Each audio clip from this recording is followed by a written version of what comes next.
to follow him. Okay. And so he says, for a little while we possessed your holy place, but now your enemies have trampled down your sanctuary. And so there is a sense in which they are really pulling at the strings here, right? They're saying, listen, for a little while we possessed the temple. We possessed the holy place, right? For a short amount of time. They're almost like impetulant children here, right? Come on, God, you barely gave us any time in the temple. And now he says, because of that, they have trampled down your sanctuary. Hey, God, they're trampling your sanctuary. Shouldn't you do something about this, right? And so there's a little bit of whining, a little bit of manipulation. It sounds to me, at least the way I read it, very much of someone who is trying to very weakly rationalize their way into getting God to do what they want him to do, right? They're trying to manipulate God into doing what they want him to do instead of facing the fruits of their own labors and their own choices. We are yours from old, but you have not ruled over them. They have not called by your, but they have not been called by your name. And so here are these people. They are trampling down the sanctuary. We're your people, right? They've never been your people. You've not ever ruled over them like you've ruled over us, and they've never called you by your name, which again, remember, God at particular times uses his proper name to communicate a relationship, and so he will use the word Yahweh or Jehovah, as we put it in English, to relay to them the idea that they know each other, that they're calling them by name, right? And so probably the example that I can think of off the top of my head is there are differences between people who go up to whoever, and I'm not going to be political, he's just in the office right now. You go up to Donald Trump, right? And some people say, Mr. President, right? They call him that. That's what you're supposed to call him, all right? And then there are other people who can walk up to him and call him Donald, right? I'm not one of those people. I can't walk up to him and call him Donald, right? That's not the kind of relationship that I have with him. But there are people who can. And so that's what they're saying here is that, listen, they don't have that kind of relationship. We're the ones that, we've called you by your name. We had such a great relationship. You've never been connected with them, and yet here you are. You're letting them ransack through your temple, God. And so it's almost a question: what are you going to do about it? And so again, I think you can read it a couple of ways. I read it a little bit as manipulation, going through this. But I can see, if you want to, that this is a heartfelt, what do you call it? A heartfelt plea from them. I'm not going to completely read into what they're saying as,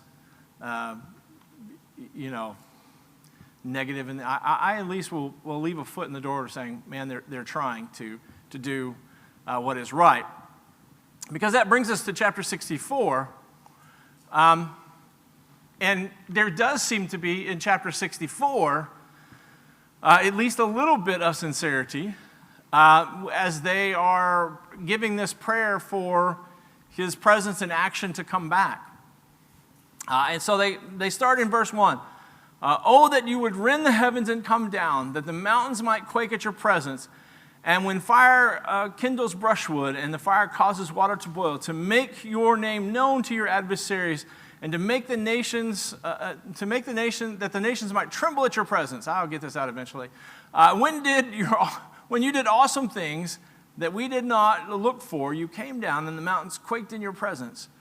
From of old no one has heard or perceived by ear, no eye has seen upon them. You meet him who joyfully works righteousness. Those who remember you in your ways, behold, you were angry and we sinned.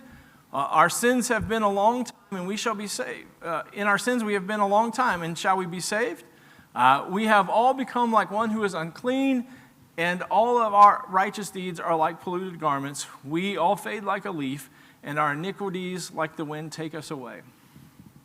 And so I would point out here, there is definitely a change in messaging here, right? Where you see in the end of 63, again, you see a little bit of manipulation. God, you made us do this, that kind of thing. Now in 64, they get to it, and what do they say? This is on us, right? We didn't follow after you. We know that you're a God who has done all these things in the past. We know that you're a powerful God. We know that you make people tremble at your presence and all that. And we sinned, right? We messed it up, he says there in verse 5. In our sins we've been a long time, and shall we be saved? We've become like one who is unclean, and all of our righteous deeds like a polluted garment. And so there is beginning to be an admission of that, right? Okay, God, we know you're great. We know you're loving. We know you love us, and we recognize that we messed this up, right? We're the ones that did that. And I would say as we read it, we begin to see the right attitude. And maybe there is in this process, why have you done this to me, God? Why are you putting me in this position? Why? And then after a while, we have to eventually come to the conclusion, this really isn't God. I'm the one that's messing this up, right? I tried blaming God, and it just doesn't work, right? When you think it out logically, it doesn't make sense, and therefore, at some point, I have to get low enough to go, this is me, right? And maybe we see that in the prodigal son. Maybe we see that when he goes off and he lives his riotous life and eventually ends up in the pig pen, and it says he came to himself. Am I? Right? And maybe that's the description that we have here of Israel, is it they've come to themselves. They finally looked around and went, yeah, this is on us.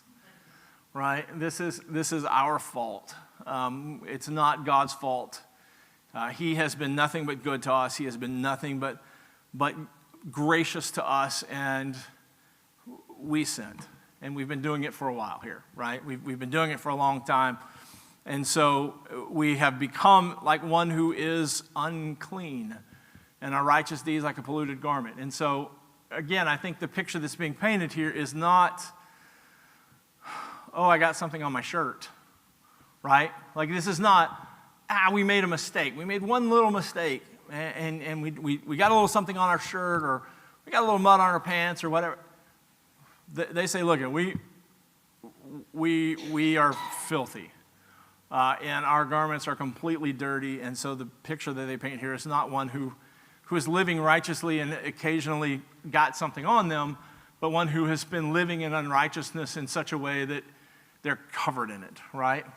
So the difference between rolling around in the mud and getting a little mud on your shirt, and they're like, we're that first one. We got it all over us. And so he says, you have hid your face from us. Let's go to verse 7. There is no one who calls upon your name, who rouses himself, and you have made us to melt in the hands of our iniquities.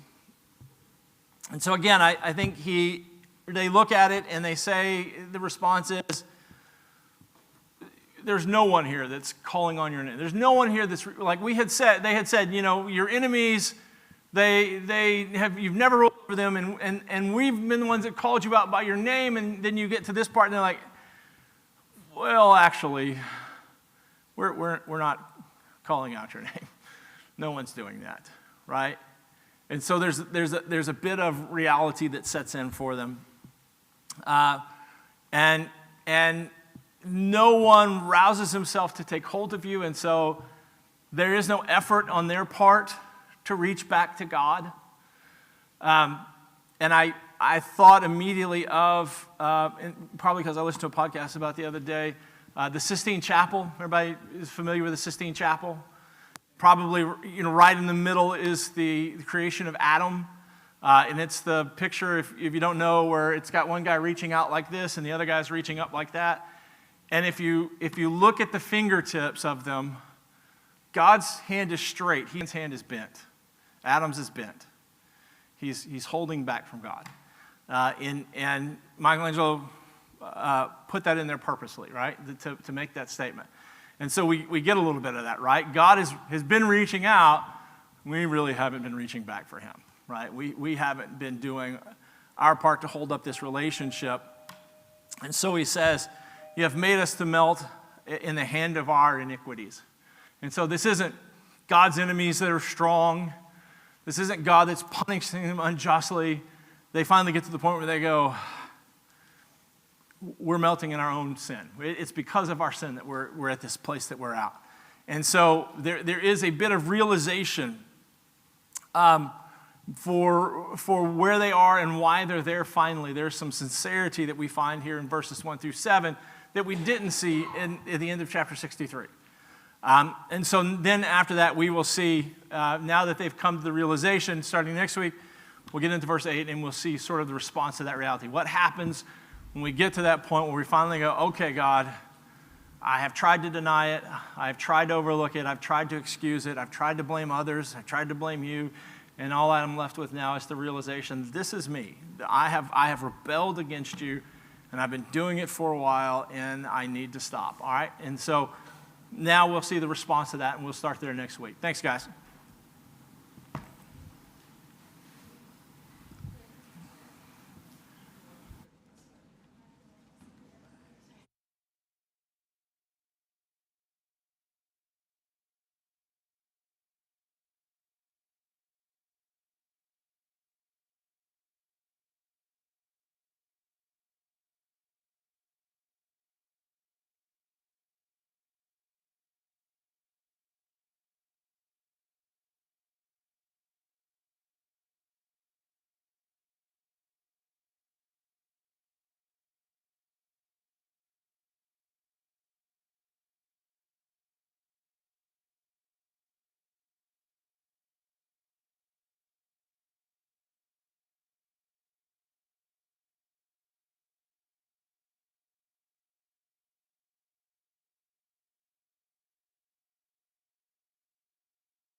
King, all glorious above, and gratefully sing His wonderful love.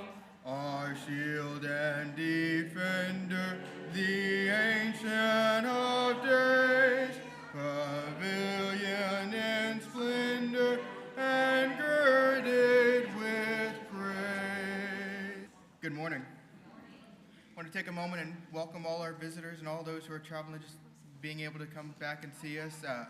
If you are visiting with us, in the seat in front of you, there's going to be a rectangular piece of paper that says visitors, or I believe members on one side. If you can fill out the visitor side on it and hand it off to one of the gentlemen as you're leaving, or setting it into the collection plate as it comes through the aisles.